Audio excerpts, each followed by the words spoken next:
Sitting in the morning sun, I'll be sitting when the evening comes, watching the ships roll away, and I'll watch them roll away again. I'm sitting on a dock of the bay, watching the tide roll away. Sitting on a dock of the bay, wasting time.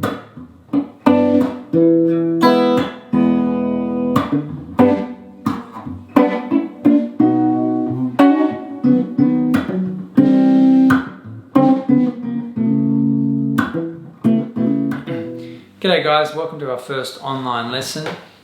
Crazy times, I know, but hopefully we can make something of it. So we've been looking at the song Sitting on the Dock of the Bay, and also looking at our caged major triad arpeggios to sort of superimpose over that song and help us understand the fretboard a little better.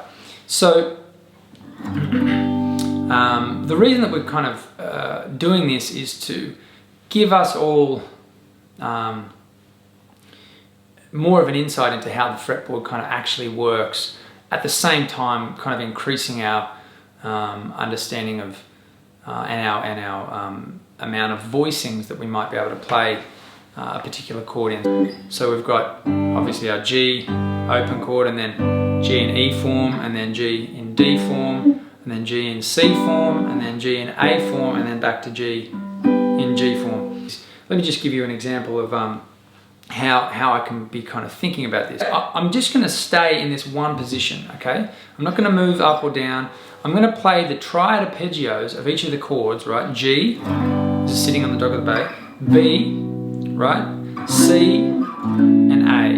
Okay, so I'm just going to make them major triad arpeggios. So I'm going to kind of ignore the fact that that's a A dominant 7 for a second here. So here's the first, okay? The first caged triad arpeggio would be a G, obviously G major. So, and I can do that in E form because it's right here.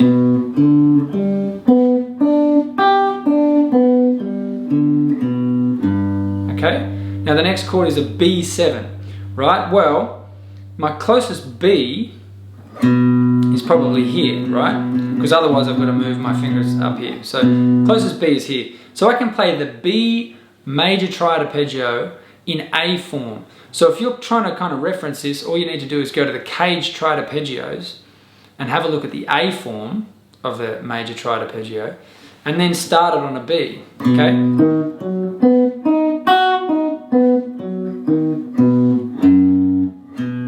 Okay, I went down to the F sharp there, and then back to the B. Okay, there's my root note. So there's my G, there's my B. Now the next is a C, okay, so I can do the same thing because it's right beside it and I'm not moving my fingers too far, right? And the last one is A. Now the A can be played in G form. I'm going to play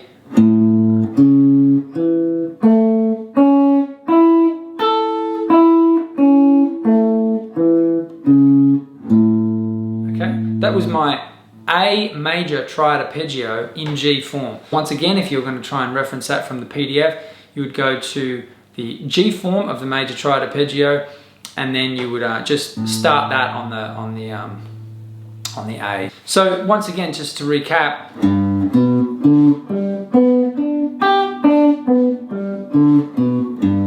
B, C, A.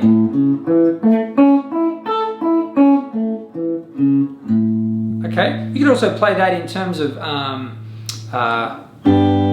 chords. The A is a little bit hard because the G form is not too friendly. So you can go on and do that in 5 different positions, don't forget. So if I was going to start, let's say I was going to start the G in my D form, okay? So I'm going to go.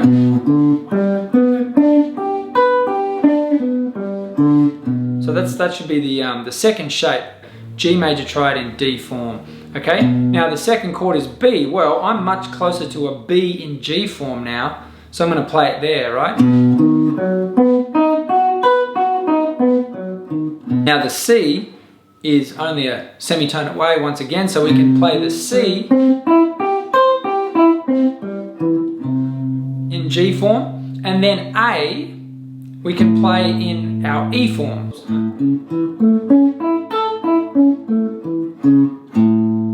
Okay, and so on and so forth until we essentially exhaust all the kind of positions on the fretboard. You know, both in an improvisational sense and a chordal sense. It's starting to give us a little bit more of an understanding and a little bit more material that we can kind of play around with when we're playing these songs. So to kind of contextualize that for you in the song, you know, I could be playing, you know,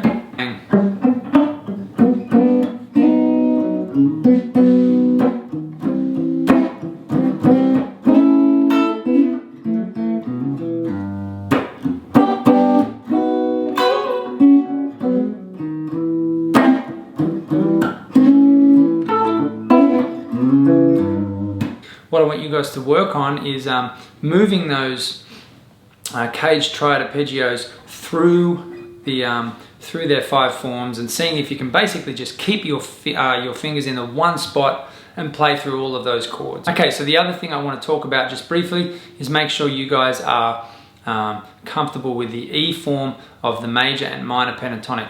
So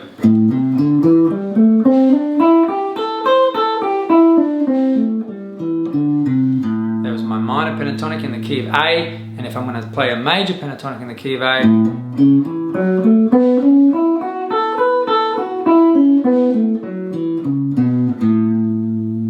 now as long as you're kind of able to play that nice and smooth and in time, you should be fine. Now there's no reason why you guys can't go ahead and learn more of the shapes of the minor and major pentatonic. And also be experimenting with those chord maneuvers, the pentatonic chord maneuvers, you know.